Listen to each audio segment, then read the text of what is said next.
Bon matin, Nouvelle Vie La Prairie. Très content d'être là dans cette thématique ADN. Et juste avant de continuer, je vais prendre le temps de dire merci à toute l'équipe, tout le leadership de Nouvelle Vie La Prairie, de me donner l'opportunité d'apporter le message ce matin. Et je suis tellement content. J'aime notre Église, je suis fier de notre Église. Moi, je suis ici depuis plusieurs années, comme l'a dit Pasteur Ben dans la vidéo, mais moi, je suis un fils de Nouvelle Vie. Moi, je suis revenu au Seigneur. Quand j'ai quitté l'Église pendant plusieurs années, quand j'étais jeune, quand j'ai pris la décision de suivre Jésus, c'était à l'Église Nouvelle Vie. C'est le pasteur Claude qui prêchait. Et c'est là que j'ai décidé d'embarquer dans la foi. C'est là que j'ai appris à servir Dieu, à grandir, à reconnaître que j'avais des dons pour le leadership, mais aussi pour la communication. C'est là que j'ai rencontré mon épouse Émilie. Et je vais vraiment le dire, j'imagine qu'ils vont écouter le message, toute l'équipe, mais je veux dire merci à toute l'équipe de l'Église Nouvelle Vie. Est-ce qu'on peut les applaudir et les encourager et prier pour eux? Content d'apporter le message ce matin dans la thématique ADN. C'est le pasteur Ben qui a commencé le premier message sur les paroles qui était super bon. Et pasteur Sylvain a prêché la semaine dernière sur les souffrances, la détresse. Je l'ai écouté aussi, super bon message. Je vous invite à écouter les messages en ligne sur le site Internet. Et je suis content de prêcher sur la thématique ADN parce que je pense qu'on a tous une chose en commun et qu'on ne peut pas nier. Dans notre société, on peut avoir tous nos croyances, nos manières de voir la vie, etc., nos opinions, mais on a tous une ADN.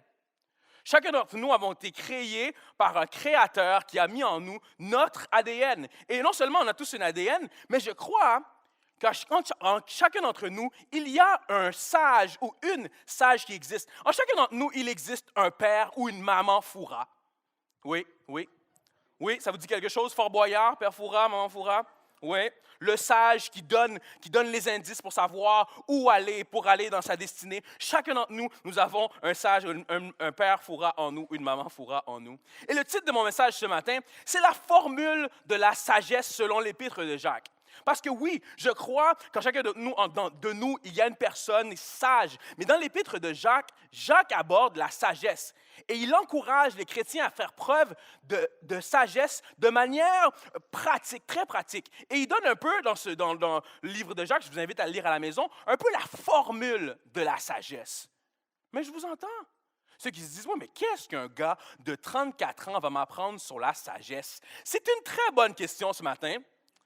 Permettez-moi de vous dire que vous avez raison, oui. Et moi, il y a quelques années, j'ai pris la résolution de lire un proverbe par jour. Pour ceux qui ne savent pas c'est quoi les proverbes, c'est un livre dans la Bible, dans l'Ancien Testament, où il y a plusieurs maximes, un peu des citations, des lignes qui nous inspirent à la sagesse. C'est super bon. Ça parle principalement souvent de la sagesse. Et Jacques s'est beaucoup inspiré des proverbes pour écrire le livre de Jacques. Donc, on va passer au travers des proverbes un peu, quelques versets des proverbes ce matin. Et moi, j'ai pris la décision d'en lire un par jour.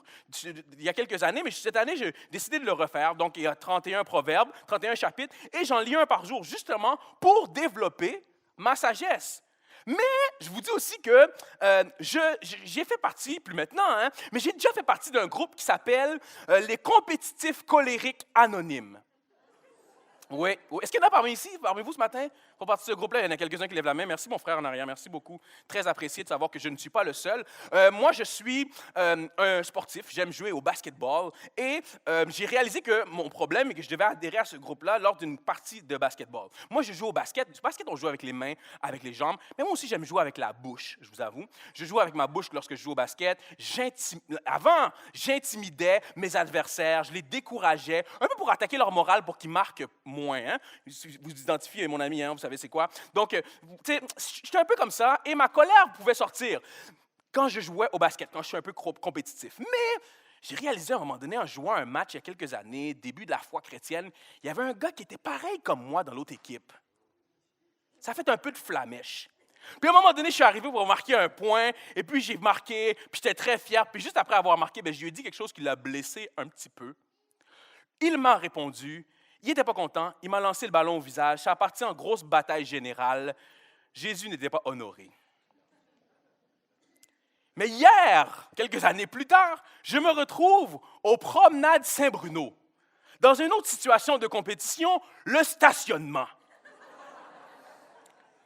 Et puis, cette fois-ci, moi, j'arrive pour me stationner, et puis, ça tombe bien, moi, je cherche toujours le stationnement jeune famille, ma famille était avec moi, et puis, j'arrive, place de stationnement, fantastique, 10 heures au promenade Saint-Bruno. Et puis, la personne qui était dans l'auto me dit, OK, je m'en vais, parfait, super, c'est ma place, on est bien parti, let's go, gloire à Dieu. Mais il y a une autre voiture qui voulait 7 places, mais j'étais arrivé avant lui, honnêtement. Et puis, je regarde la conductrice, elle me regarde, je regarde la conductrice, elle me regarde, je le regarde, on se regarde, on se regarde, on se regarde. Finalement, je reste là pour lui faire comprendre, c'est ma place. La personne quitte, je prends la place. Son conjoint sort de l'auto, vient me voir pour vérifier. Il me dit, vous avez un enfant? OK. Il repart à son auto. L'ancien colérique, compétitif, anonyme en moi, un petit peu, c'est venu me chercher. Là. OK, parfait. On continue, on rentre au promenade Saint-Bruno. L'épouse du monsieur vient me voir et nous regarde notre fille, et elle dit, c'est même pas un bébé, votre enfant. Mais vous savez quoi? J'ai marqué un point. Lorsqu'elle m'a répondu, vous savez ce que j'ai fait? J'ai baissé la tête et je n'ai rien dit. Merci beaucoup. Proverbe 17, verset 28. Même l'imbécile, quand il se tait, passe pour sage. Celui qui tient ses lèvres fermées est intelligent. Je peux prêcher ce message-là parce que j'ai passé d'imbécile à un peu plus sage. Je le crois. Et même la Bible nous parle que le fait que la sagesse n'est pas une question d'âge, parce que David, le roi David, lorsqu'il a tué Goliath, il aurait pu faire un peu un coup d'État ou tasser le roi Saül, mais il s'est soumis à son autorité et a fait preuve de sagesse alors qu'il était jeune. Jésus a été retrouvé dans le temple par ses parents parce qu'il est allé prier, est allé se recueillir alors qu'il avait l'âge de 12 ans seulement. Timothée, Paul écrit à Timothée ceci, il dit dans 1 Timothée 4, verset 12, « Que personne ne te méprise pour ton jeune âge, mais efforce-toi d'être un modèle pour les croyants par tes paroles, ta conduite, ton amour, ta foi et ta pureté. » Je m'adresse aux jeunes ce matin. Dieu t'appelle et tu peux devenir sage.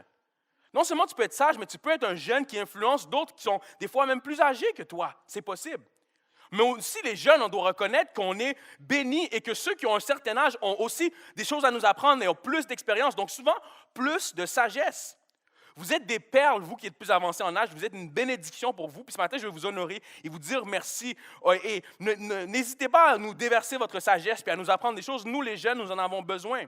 Cette semaine, je mangeais avec le pasteur Daniel Drisdel, qui est un peu plus âgé que moi et qui est un homme d'affaires et un père, un homme de Dieu inspirant et un pasteur qui m'inspire beaucoup. Et j'ai pris plaisir à lui poser des questions. Lorsque je rencontre un homme comme pasteur Daniel, je lui pose plusieurs questions, simplement pour apprendre de lui. Mais j'ai été béni parce que pasteur Daniel, alors que je suis vraiment plus jeune que lui, prenait le temps de me dire ce que Dieu faisait dans sa vie. Ce que lui apprenait, ce qu'il était en train d'apprendre. Et j'étais vraiment édifié de sa manière de voir la sagesse et de l'apprentissage.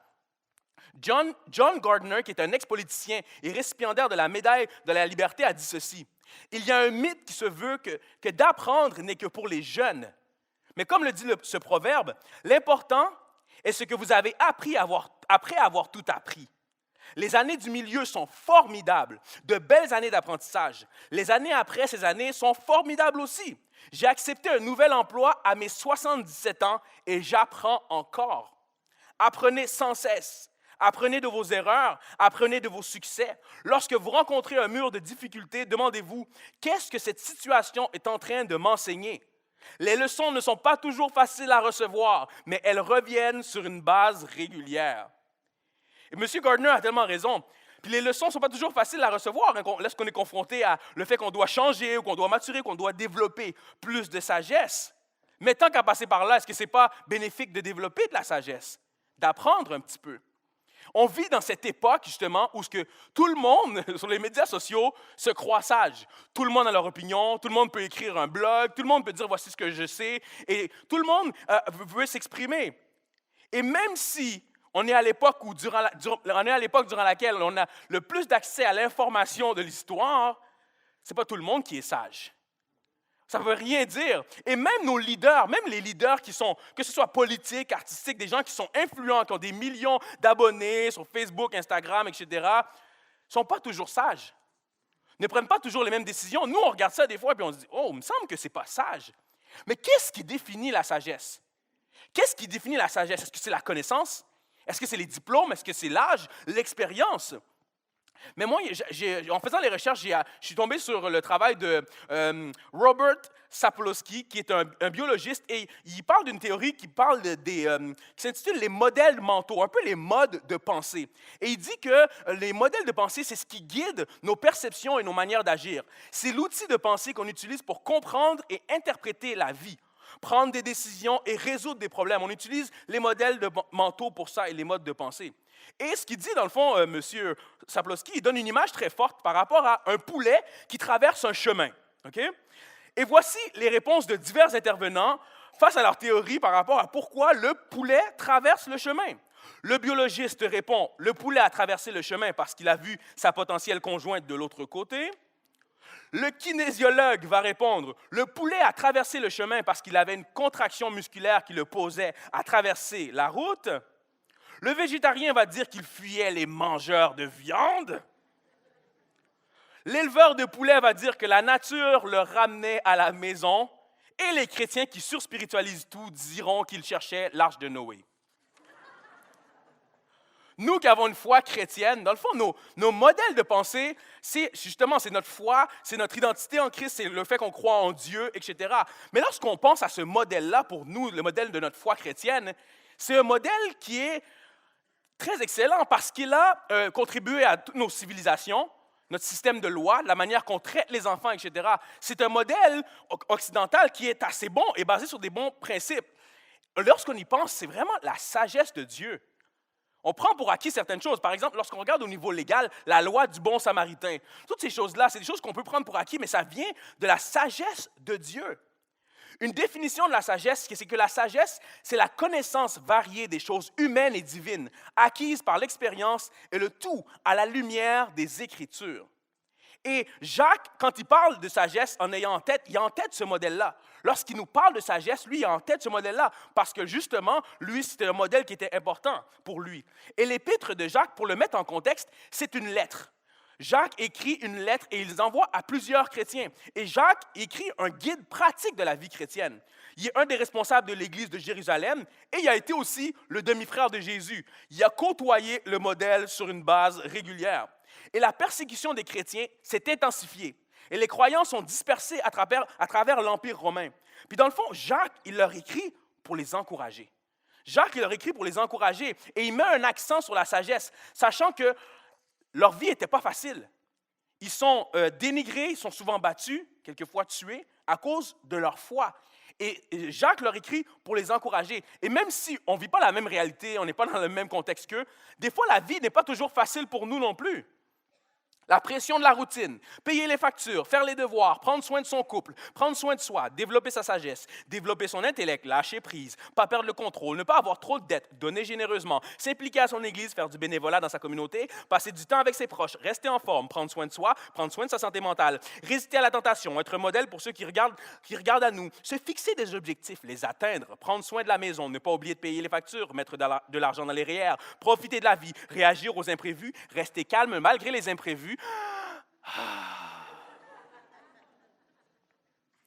Sachant qu'il y a un virus dans le monde qui veut qu'on s'éloigne de ce que Dieu veut pour nous, qui veut nous décourager, qui veut qu'on abandonne ce que Dieu veut pour nous, Jacques nous donne la formule, le médicament, si on veut, pour que la sagesse de Dieu reste dans notre ADN. Et premièrement, voici ce qu'il dit Jacques, c'est que la sagesse de Dieu est donnée. Jacques 1, 5 à 8.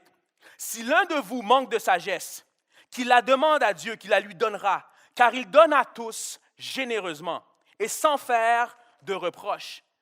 Ce que Jacques nous dit, c'est que Dieu donne sa sagesse. Pas seulement que la sagesse est gratuite, puis prenez-en si ça vous tente. Non, non, non. Dieu dit, je donne ma sagesse, je veux la donner et généreusement. Puis en plus de ça, il dit qu'il la donne sans reproche. Peu importe tes erreurs, peu importe tes faiblesses, peu importe ton passé, Dieu veut te donner ta sagesse. Puis la société, honnêtement, veut toujours nous donner des choses ou nous dire que les choses sont presque gratuites. Mais la réalité, c'est qu'il y a un « mais ». Il y a toujours une petite clause cachée où finalement tu réalises que ça ne te servait à rien. Et on a tous déjà acheté quelque chose qu'on était convaincus qu'on en avait besoin. Finalement, ça reste dans le sous-sol. Honnêtement, levez la main si ça vous est déjà arrivé. Merci, merci, je ne suis pas le seul. Ça me fait du bien. Proverbe 18, verset 10. Un cœur intelligent acquiert la connaissance.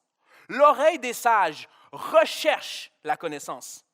Pour acquérir, pour acheter, pour posséder quoi que ce soit, aujourd'hui, même aujourd'hui avec Amazon, tu peux simplement, en le disant, achète-moi ceci, achète-moi du savon, tu peux acheter quelque chose aujourd'hui, tu dois quand même faire une action. Si tu veux quelque chose aujourd'hui, tu dois quand même faire une action. Et la sagesse, c'est cette chose qu'on a besoin dans notre vie, mais qu'on prend pour acquis des fois, puis qu'on oublie qu'on doit faire une action pour l'avoir. Dieu dit, ma sagesse est gratuite, mais la seule clause, c'est que tu dois faire une action. C'est que tu dois prier pour la sagesse peut-être. C'est que tu dois demander de l'aide à quelqu'un, un pasteur dans la situation dans laquelle tu es, un ami, tu dois faire un geste. Tu dois avoir une démarche spirituelle. Dieu veut t'aider, aide-le à t'aider.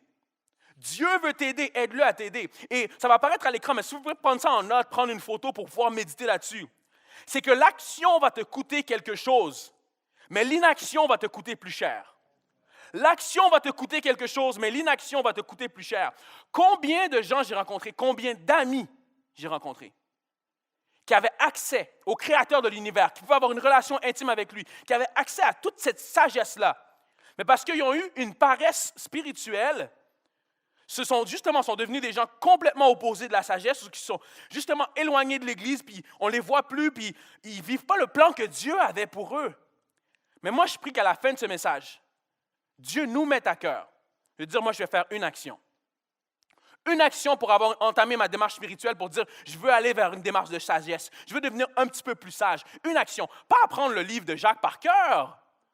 Seulement faire une action concrète. La première partie de la formule, c'est que la sagesse de Dieu est donnée. La deuxième partie de la formule, c'est que la sagesse de Dieu vient avec la foi de tous les jours.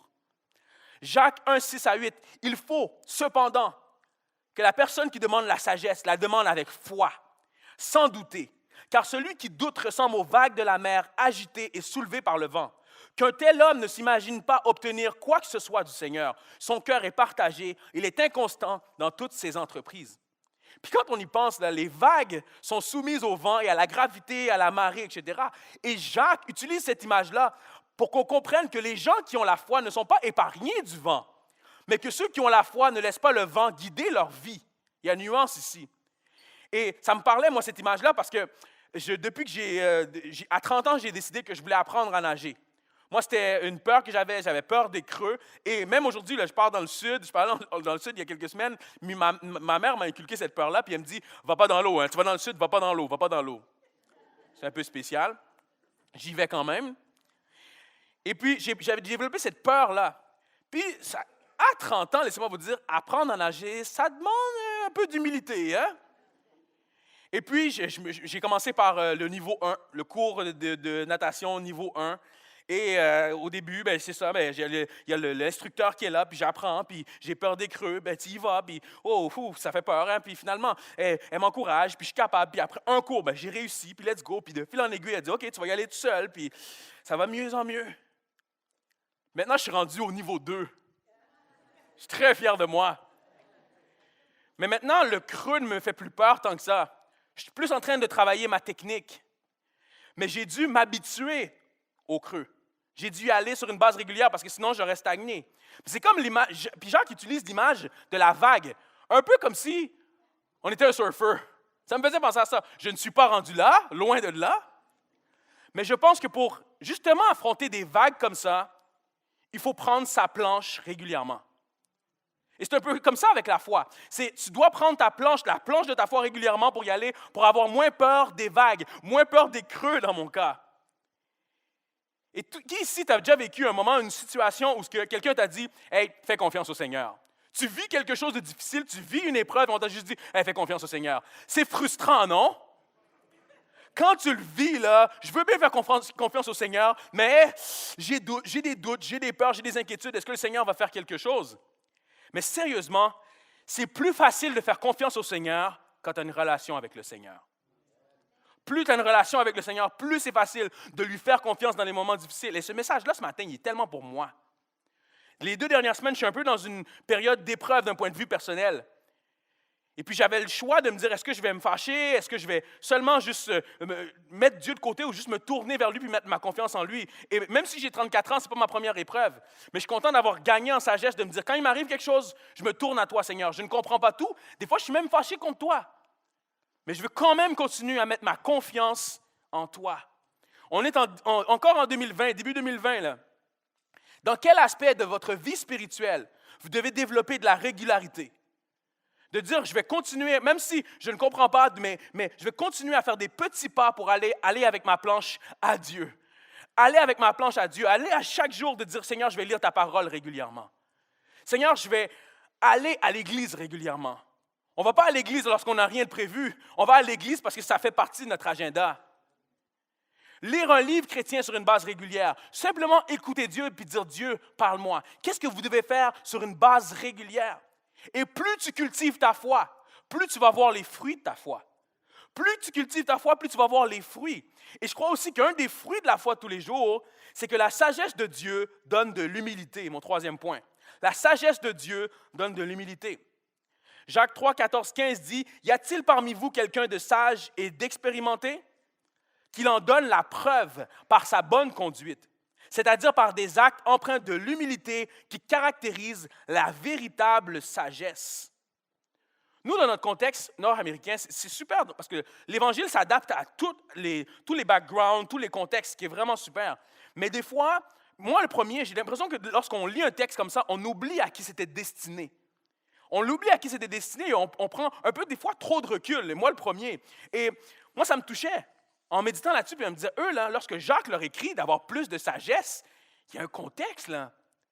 C'est que Jacques leur dit, et plus de sagesse, même si tu te fais persécuter, même si tu te fais ridiculiser par les membres de ta propre famille, Jacques leur dit, fais preuve d'humilité, de sagesse. Puis moi, en lisant ça, j'essayais de me mettre dans la peau d'un gars de mon âge à l'époque, d'un mari, d'un père de famille, à qui Jacques écrit. Puis j'imagine ce père de famille qui se retrouve dans cette situation où il doit aller travailler.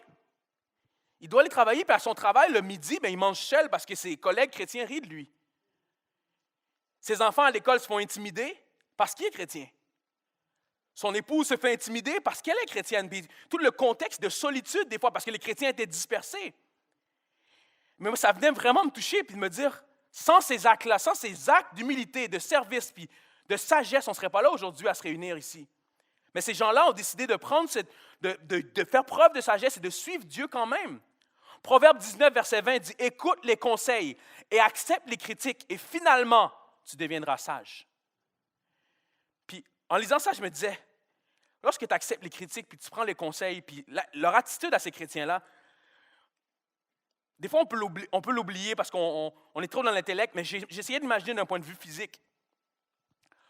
Lorsque ces gens-là sont humiliés, battus, ridiculisés sur une base régulière, ce qui avait lieu à l'époque, mais qui a lieu encore aujourd'hui dans plusieurs pays là, pour des chrétiens. Moi, ça venait me chercher et ça me donnait une autre perspective. Pas pour nous culpabiliser ce matin, là, mais pour juste nous donner une autre perspective de notre foi. De nous dire des fois, est-ce qu'il y a des choses un peu plus simples à faire qu'on pourrait faire devant Dieu et devant les gens qui sont autour de nous pour un peu faire preuve d'humilité?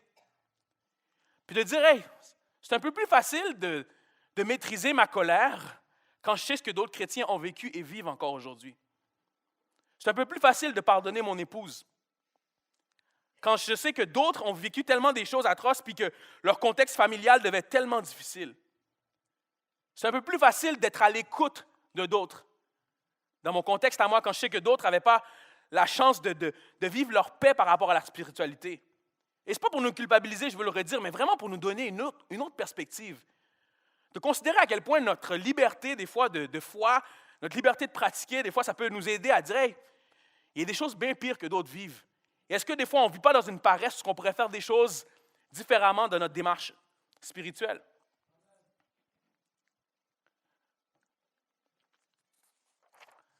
Puis la dernière partie de la formule, alors que les musiciens s'approchent, la dernière partie de la formule, c'est que la sagesse et l'humilité donnent la paix.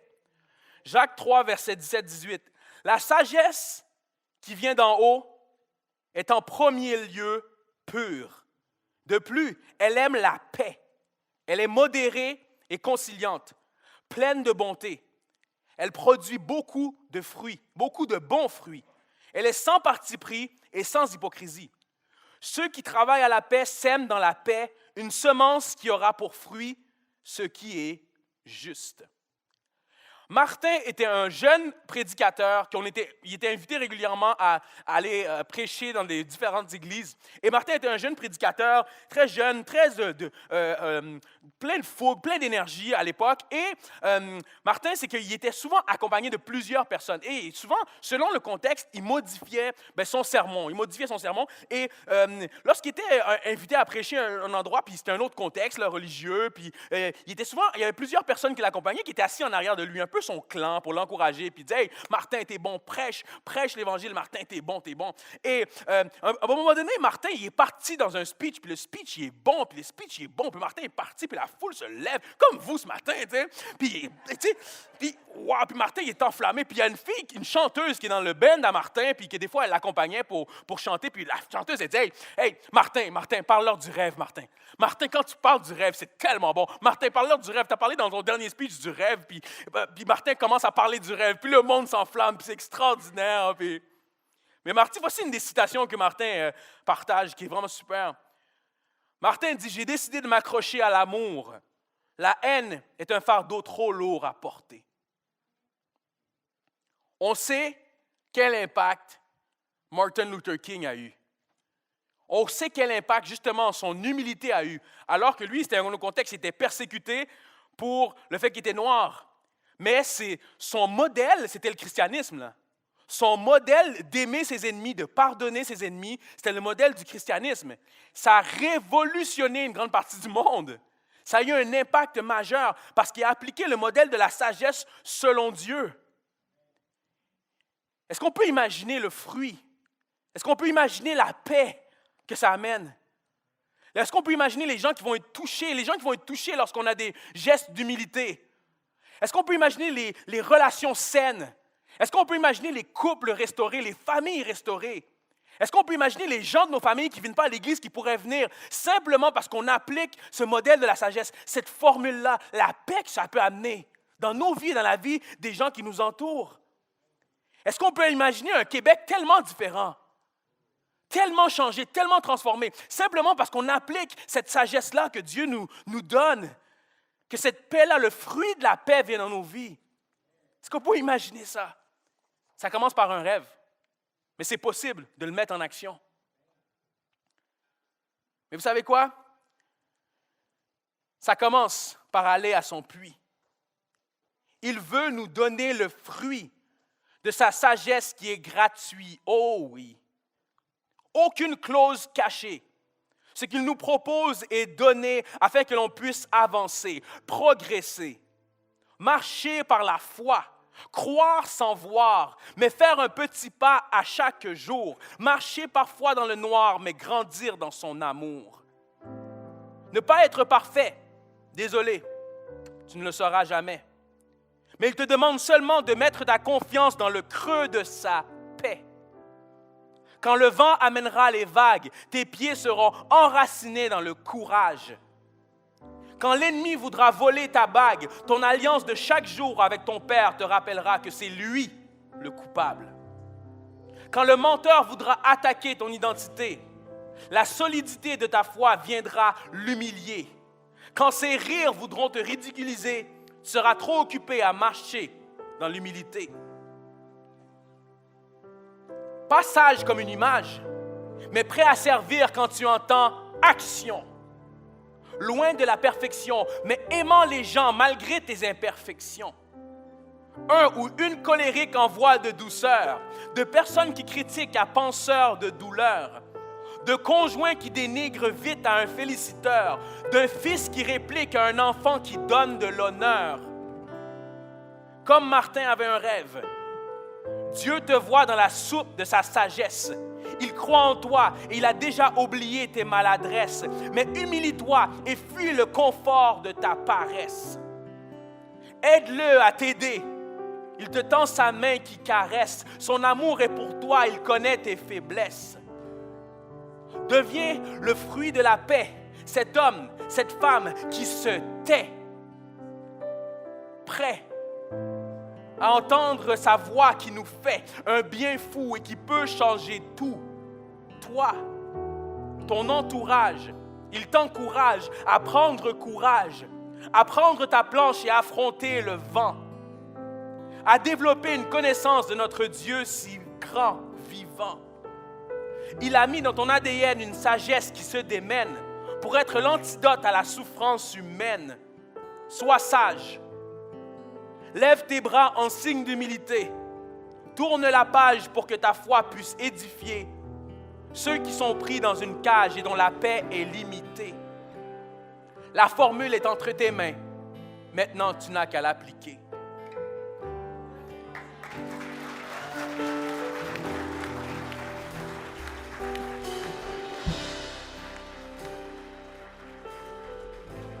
Juste en terminant, j'aimerais juste prendre le temps pour prier avec vous. Vous avez entendu ce message ce matin. Ça fait plusieurs années que vous marchez avec Dieu, ça fait plusieurs jours. Suite à ce message, je prie que Dieu vous mette à cœur une action. Alors qu'on est dans ce moment justement de réflexion et de prière, une action que vous allez faire pour développer plus de sagesse. Une sagesse qui pourra avoir un impact sur votre vie et sur tout le reste de votre famille. Une action.